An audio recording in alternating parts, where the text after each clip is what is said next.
Welcome back to CoinOps. The 2025 election is over, but crypto didn't celebrate. Markets didn't wait for clarity.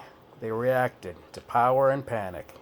And overnight, we saw a sharp recalibration. This isn't red versus blue.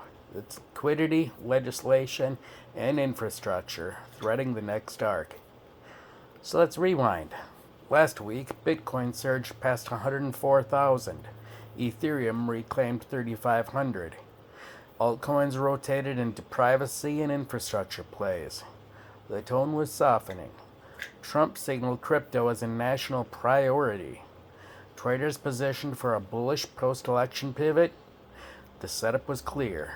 ETF optimism, rate cut speculation, and a regulatory thaw. But the market didn't confirm the setup. Instead, it flipped, and it flipped fast. Overnight, Bitcoin dropped 2.5% to 101,000. Ethereum slid 6% to 300,299. Total market cap fell 2.6%, but volume surged to 292 billion.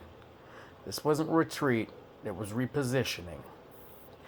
ZKsync, an Ethereum Layer 2 scaling solution using zero-knowledge rollups, led gainers, up 15% while majors bled.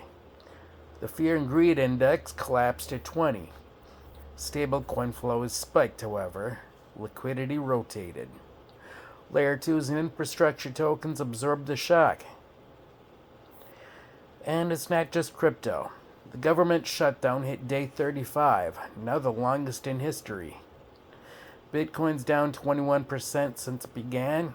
Regulatory chatter is intensifying. The Clarity Act is gaining traction. SEC pressure is recalibrating. This isn't just volatility, it's structure forming under pressure.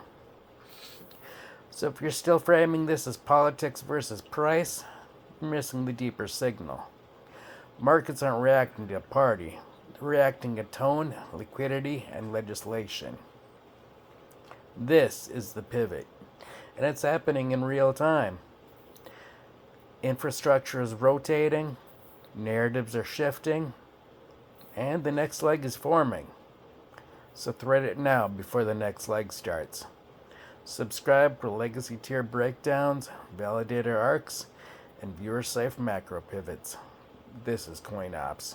We don't chase narratives, we build clarity. So stay locked.